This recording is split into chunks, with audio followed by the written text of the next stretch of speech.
Bonjour, je m'appelle Maurice, je suis congolais de l'Afrique centrale et je vais vous présenter 5 astuces pour apprendre le français. Premièrement, l'alphabet français.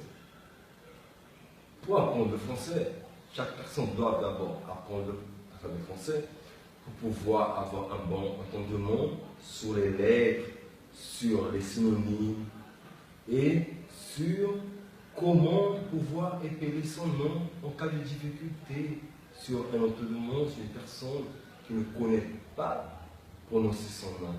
Avec l'épellation, il pourra entrer en contact avec cette personne. C'est l'un des exemples. Le deuxième exemple, qui est d'étudier plus. C'est quoi? Comme un exemple, c'est avoir toujours une répétition. C'est comme on dit en sciences, la répétition c'est la mère des sciences. Donc ce qu'on vient à dire quoi? Que plus vous étudiez, plus la compréhension, elle s'adapte à votre niveau de compréhension.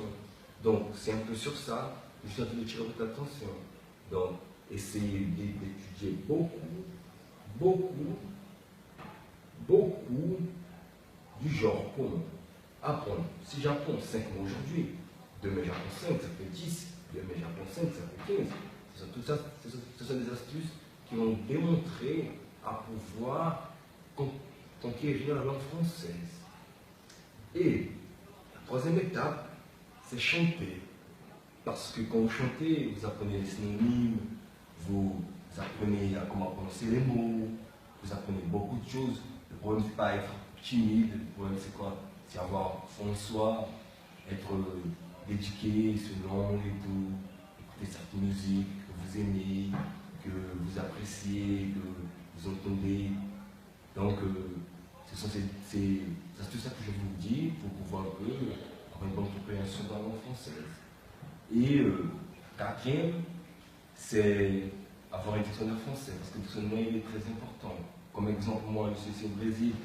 Quand j'étais ici, bon, moi, j'allais chez le boulanger et tout, pour pouvoir acheter du pain.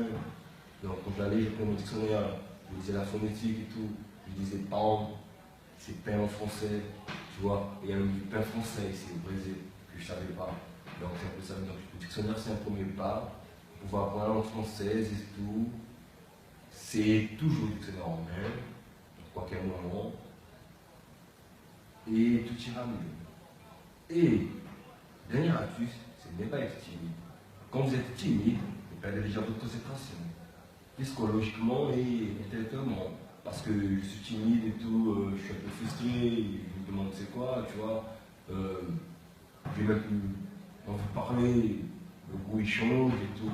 Donc c'est un peu ça, quoi. Essayer un peu de s'adapter sur quelque chose que va pouvoir te développer avec cette timidité et tout, être confiant, être fixe et tout. Pouvoir un peu avoir cet étonnement sur la langue française. Parce que moi, je parle français, parce que premièrement, le Congo, c'est un pays qui a été colonisé par les Français et tout. Ils ont pris l'indépendance le 15 août 1960. Donc, ce qui permet de dire que les Français ont quitté nos terres pour pouvoir aller dans leur terre. Donc, l'occupation a pu laisser un peu de la culture française. C'est-à-dire que sinon, je parle français et tout. Et je remercie beaucoup d'avoir assisté ma vidéo et tout. Donc, je vous remercie et tout. Et je vous souhaite bonne journée, à plus. Merci.